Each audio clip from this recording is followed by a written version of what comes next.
Hey everyone, and welcome to Almost Cancelled. I'm Peter, that is Connor, and we are going to talk about The Punisher Season 1, Episode 3. It's called Kandahar. Full spoilers for the episode, as always. So, we ended last episode with Frank sneaking into Micro's base and knocking him out. And we kind of spend a lot of this episode, at least from Frank's perspective, his scenes are with him. And Micro's tied up naked to a chair, and he's grilling him for information. And through that, we get flashbacks to both guys' stories. We get Frank when he was actually overseas fighting, and kind of the jobs that he did, that video footage comes from, and what eventually led to his family's murder, and what why he had to sort of run from his family and be presumed dead. And kind of why that maybe by the end they'll agree to fight together against this conspiracy, this corruption that is in the various systems. So that's basically the episode. There's obviously some scenes with some of the other side characters throughout. Which, by the way, it was bugging me a lot who Billy was, because I knew I recognised him from something. I was like, I know this guy's face. I'm the same, but I haven't looked him up. I looked him up. He was, and I know who it was as soon as I seen the just the thumbnail of what it was. I was like, oh, I know exactly who it is. He was on Westworld. Yeah, it was William's. We'll say friend. Yeah, I know. Yeah, as soon as you said Westworld, I know exactly who you're on about. I knew his face. I knew him from somewhere. Yeah. So and obviously we were quite critical in the last episode. I mean, there was some things to be positive about, but I think we were more critical than we were anything else. We kind of deconstructed the script a little bit and why it was kind of failing us on just an interesting level, and why it was failing to be engaging. This episode, I feel like it shines more light in some of my problems in a weird way, because I feel like this episode is the perfect kind of episode I normally love. Yeah. Because you've got these two characters basically trading into, I mean, there's some literal blows as well. Frank kind of beats the shit out of him a little bit, but it's kind of beating these blows and him trying to convince him, and they're both telling their stories, and you get the flashbacks. This is kind of the story or the episode that I kind of like, where we delve into why they are who they are. And unfortunately, because of the way this show is written, again, the pacing really hurts it in so many ways. Yeah, I'm not gonna lie. I found myself bored quite a lot in this episode. I think when it was the two of them in the room together, those scenes I did like. I thought they play off each other really well. Those scenes were good. The flashbacks, though, of the stories that we're telling, not so much. I did not really enjoy those. And that's probably about half the episode, between the flashbacks and the various other plots. Probably more than half, to be honest. It's probably more like 2/3 once you add in all those. Yeah. I found all of that stuff quite boring. No, I kind of agree. I think it's because Frank's flashbacks, you've got this, the actor that I recognise from a bunch of stuff. I'm going to look him up, actually. Named Paul Schulz, rather. He's been in a bunch of stuff. I was in Rambo. I remember him from Rambo. He was in Zodiac. He was in Panic Room. Bunch of stuff. But he's Rollins. He's this guy who's not really a soldier. Who comes in and starts giving out orders. He's the one who says, "I point, you shoot." That's him. Yeah. Like, where that was going the moment he was on screen was immediately obvious. I mean, it's also immediately obvious because we kind of know what Frank's current predicament is. So it's like, it has to go kind of one way, really. But it was so kind of, it felt like we were going through the motions. Like, I know what the outcome of this, even if I don't know the exact details specifically, I know what the emotional outcome is. I think the problem is I didn't need to know the exact details for a lot of it. Yeah, honestly, the only time I really perked up during these flashbacks were kind of when Frank goes nuts, when he's like, because they get into this trap. They've put them into this ambush where he knows people are going to die. He thinks this is a trap because this is exactly what he would do. He explains that to them, and he's told, "No, I point, you shoot, so go shoot." And starts getting these men killed, and he's trying to clear a path through this building, and he's just killing people left and right. It's fairly well shot, like, so just as an action scene, it perked up a little bit. And the one sort of emotional moment that I kind of liked throughout the entire flashback stuff was when he comes back and punches, what's his face in the name? I just said his name, I'll come in and I go, Rollins. When he comes back and punches him in the face, and it's like a brutal punch in the eye, and his eyes all like bloody and swollen. Like, that had emotion behind it, and I actually kind of felt something from there. The rest of it, like everything where he's like with Billy, and it's kind of like because we know they're friends or they were friends, and Billy thinks he's dead because we find out because I don't think we knew that lot for sure last episode. No, I think I assumed as much because based on the fact that Frank never went to see him. Yeah, because Curtis knows he's alive. In fact, there's a little moment in this one where Curtis kind of mentions he said something, and Billy's like, "When did he say that?" And he's like, "Oh yeah, I'm covering the fact that he's not dead." Back when he was over there, he called me. Aye, that's what happened. And yeah, so like I wasn't really feeling their bonding that much. No, and I have to be honest. Like in general, I'm not a fan of war stories, war movies. They don't interest me that much. So having a large chunk of this episode set in a war, doing that sort of those typical war movie beats. Yeah, I'm not typically a fan. There's some standouts that I really like, but I'm not someone who's attracted to war movies typically.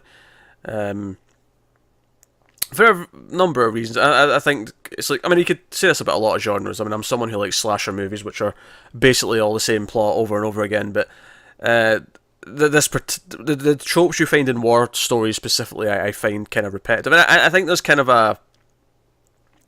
Because it's so grounded, I mean, I'm not going to say this story in itself is grounded to real life, but because war itself is such an awful thing that the world has to go through all the time, I don't know if I necessarily find entertainment in seeing versions of it on my screen. I'm with you. If that makes any sense.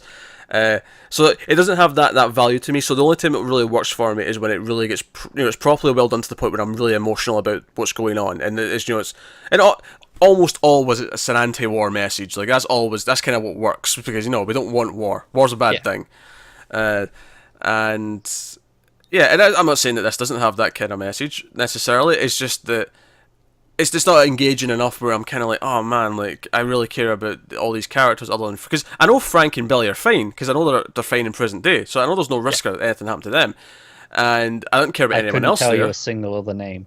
No, I couldn't either. There's the one guy who pretends to be really religious to wind up Frank for a second, and I remember that scene. But even that, it felt like the scene where we're making sure you remember this guy because when something happens to him later, you'll remember him a little bit, and that's fine. Like I like from a practice point of view, that's absolutely fine. But it just I think that's the problem with this sort of story is when you do war movies that you've got to feel like there's death at any corner. You've got to feel the horror of war.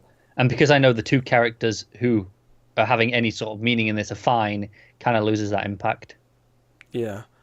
And Rollins is just kind of... I mean, I like the actor well enough, but he's just... The character here is just kind of your typical, seedy... Typical bureaucrat. Yeah. He's here to call the shots without any of the danger. Yeah. And it just doesn't feel like there's anything to it. The subplots with other characters... Curtis and we find out Billy's the one funding these vet meetings and renting the room out and supplying whatever's needed. So he's doing that. So you see that they're still friends, and they go because it's Frank's birthday. They go to his gravestone and toast him. That was the scene I mentioned earlier, and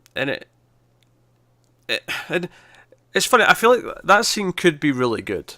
I feel like if I really cared about the fact that Curtis was hiding that he was still alive from Billy, that could have some real emotional impact. Like Billy, like if we really get the feeling like he was distraught that he missed Frank or something like that, that might actually hit home a bit more. The idea of this dichotomy of he's there, celebrating this man, but he's like, oh, it's fine, he's alive. Yeah, like I feel there's something there you could do. I feel like this show is playing things in such a basic way, though. It never really plays with any of its ideas. What really got to me is in the flashback with Micro, and we see that he's with his wife, and he's like, hey, I got this intel sent to me, and I want you to do something with it. But she thinks it's dangerous, that this might come back and bite him, which obviously it does, given that where everything's led to. Yeah. But she's like, hey, this might actually come back and bite you, since you got this from a sort of, a third-party source. Why don't you hand it up the food chain? Give it to your superior, and then any choices that are made are not on you. But he doesn't make that choice, and it was doing things where, like, again, like, I feel like I should like this story more, because he's saying, no, I want to be a good person and actually investigate this, because that's what I'm supposed to do. Yeah, it's bordering on heroic. It's like, no, I'm going to make sure that this, but it never quite hits it. It always feels like, I think so. He kind of does it really reluctantly. He's trying to talk himself into it. he's trying to talk himself into it, and I think the problem is as well is that we don't get the debate shown to us. They don't actually like set up the debate and set up the idea that he's struggling with this choice.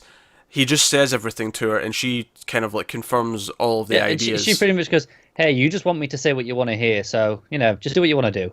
Oh, but even before that, she sets up because he even says, "No, I want to do this because it's the right thing to do." And if we're teaching our kids to be good people, like how can I?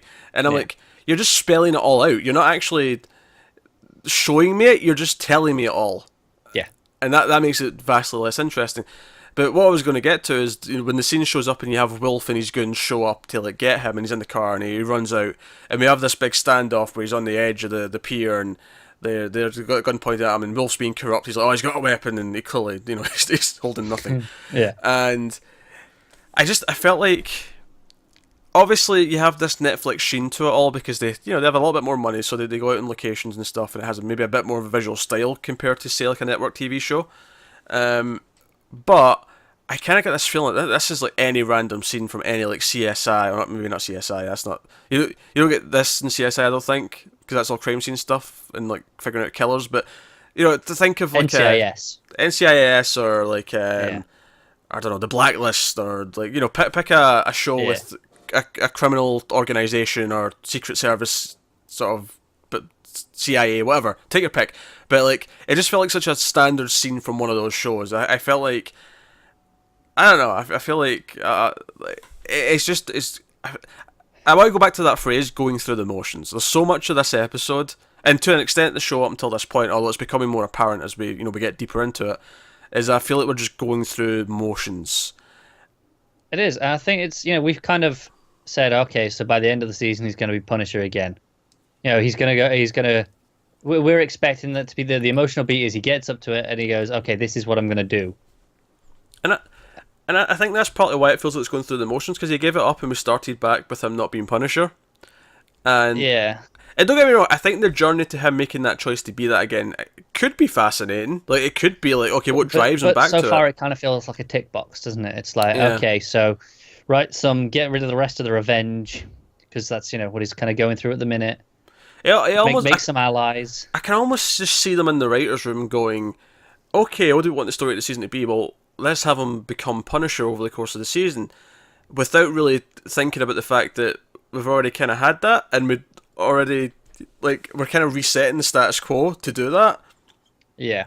And as a result, it does feel like we're just going through all the motions of getting there. And there's the odd little glimpse of something interesting. Like, I mean, the idea of Micro convincing him, like we say, the best scenes in the episode are when they two are together in the base, and it's he's got the alarm going off. It's like, oh, I need to put in a retina scan, and he's trying to like convince him of these things, and he eventually like drugs Frank, and then Frank wakes up, and he eventually kind of trusts him. At least enough that they're going to work together to take down like these bad guys, and he's like, they made you a hitman, you weren't really doing anything for your country, blah blah blah blah. And the final moment is like, well, fine, we'll work together on one condition: they all die, no trial, no nothing, they just die. And Mike goes, I can live with that, and that's the end of the episode. And I feel like that's a good ending to the episode, but I just don't have earned any reaction out of me. You say that, but I think that's my problem. Is like, okay, so he's the Punisher again. That's it. That was his whole purpose of being the Punisher, was getting hunting down for revenge. Now he's just going to do that again. So he's the Punisher minus the outfit.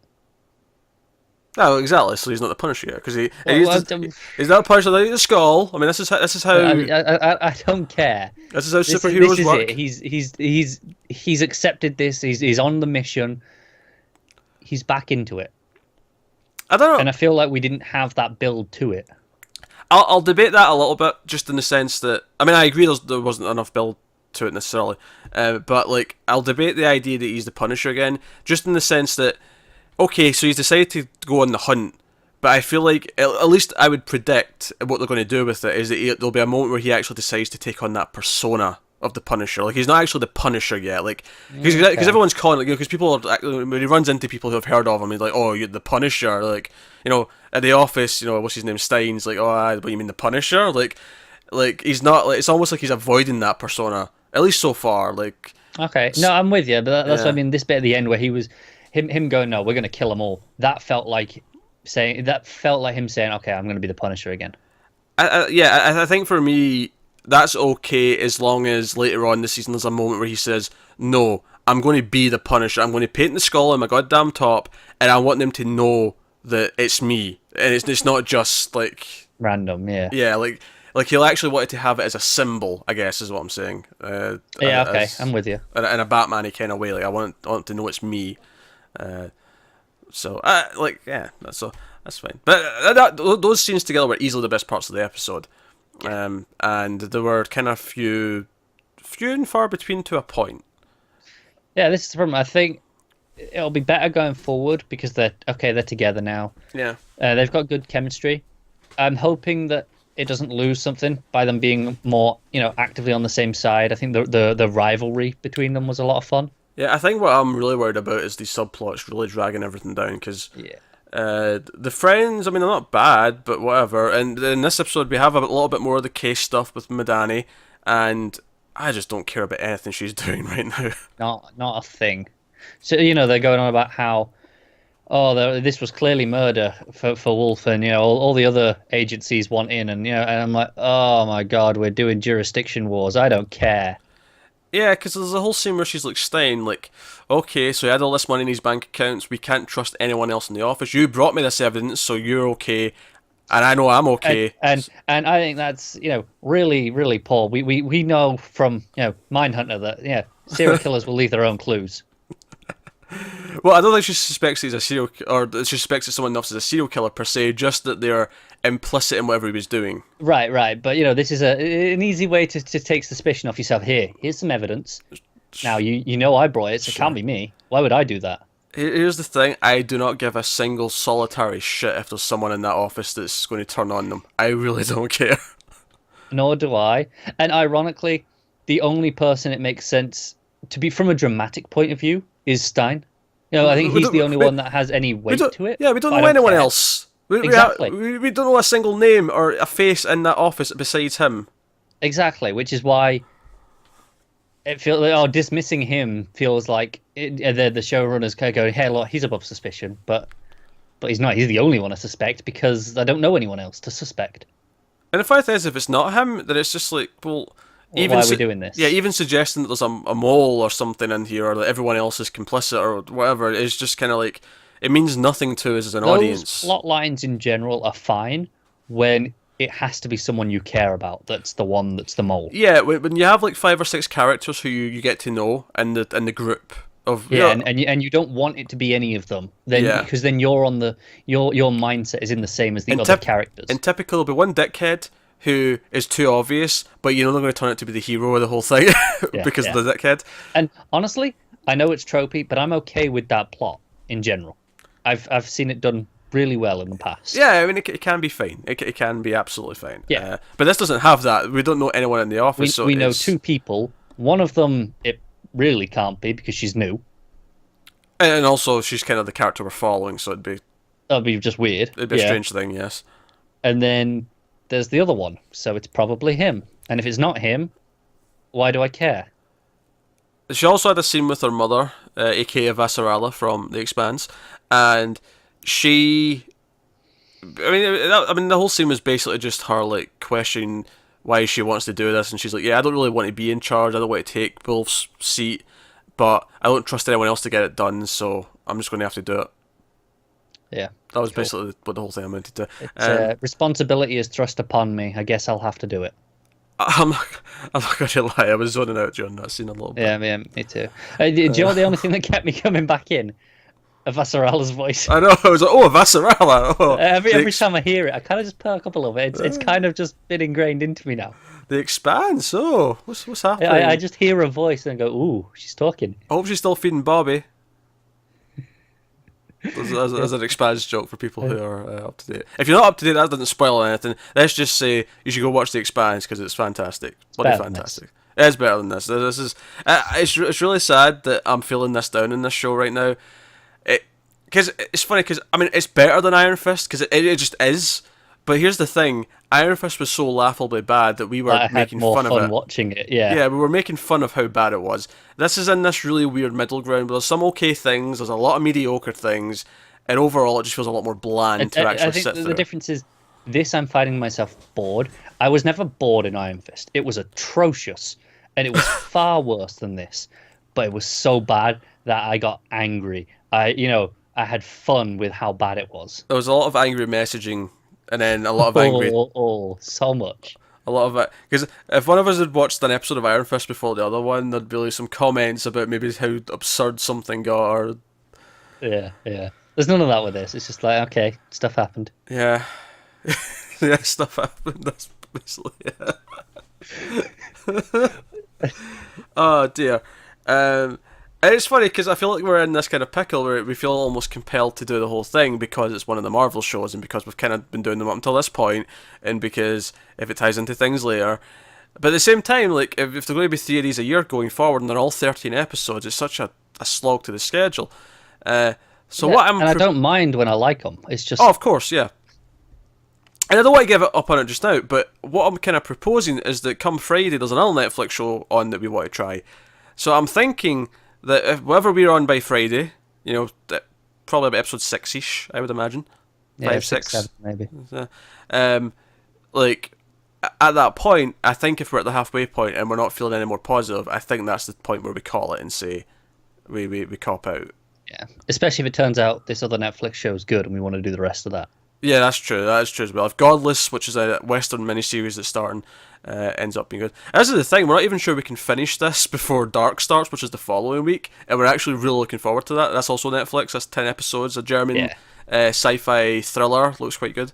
But, like, these 13, it's like, not only is the 13 episodes feeling like drawn out and the pacing is killing me, it's actually at the point now where the 13 episodes is so much that it's going to start bleeding into more Netflix shows it's going to start interrupting their schedules, and it's like, oh man. Yeah. And this would all be like, if we loved the show, it'd be like, okay, fine, we'll somehow make it work. But it's like, I wasn't in the mood to watch this, and then I watched episode 3, and it wasn't terrible. Again, it wasn't bad necessarily, it wasn't good necessarily, it was just kind of in the middle. I will say I think it was my least favorite of the 3, though. Yeah. No, I would agree with that. So we'll see what episode 4 is like. I think we will be skipping a day tomorrow, but come Wednesday we'll have episode 4 looked at, and we'll see how we feel that. We'll see if it improves. We'll see if we feel any better about it, and I hope I do. I'd like to like it. I want to stick with it. I want it to convince me to, watch all this. But at the minute, I'm not super positive. Yeah, I'm already feeling a slog, and it's funny because we watched Mindhunter. Yeah, you referenced it just earlier on in this video. We watched Mindhunter, and I remember people saying that was slow. In the first episode, that was a bit slow, but that was a really good slow-paced show. That was like, it was very intentional, kind of methodical, slow-paced. Yeah, it felt calculated, whereas this just feels padded.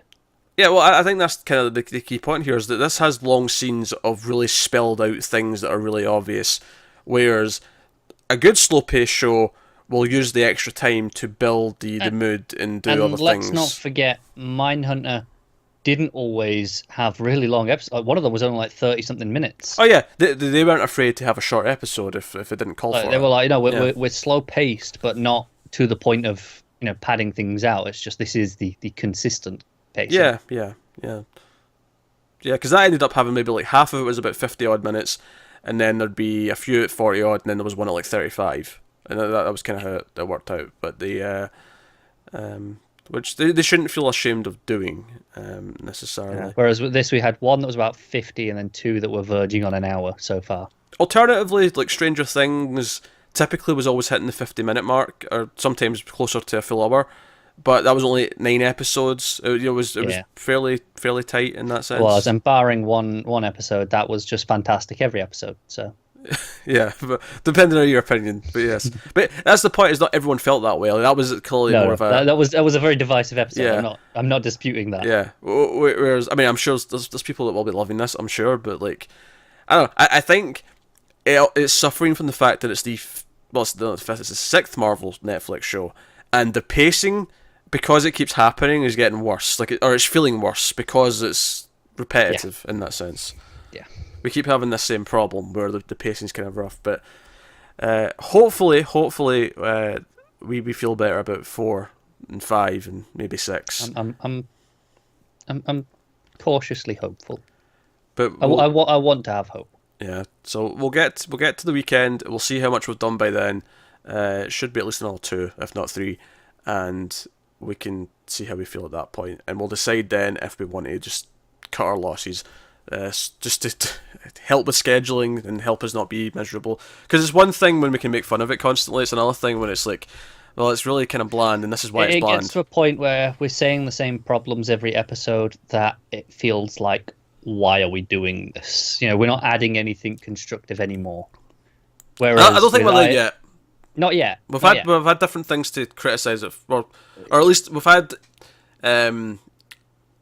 elaborations upon what we've already talked about, at least so far. But it will hit a point where it'll be, we've got nothing more to say. Yeah, it'll be the same thing. So there you go. That's episode 3 of Punisher. Apologies if you came here for something more glowing and you were hoping for enthusiasm, but I would never want to fake it, certainly. What's the point of that? Being negative when we feel negative means that it's more meaningful when we're positive, when we really feel positive. We can't love every show. So there you go. So that is episode 3 of Punisher. Let us know what you thought of the episode yourselves in the comments below. Like, subscribe, all that stuff. Get us on Twitter at mailed_fuzz for channel updates. If you want to support the channel, head over to patreon.com/mailfuzztv. You can do that over there. But otherwise, that is us. So thank you once again for watching. Keep watching TV, guys. Have you got any vanilla?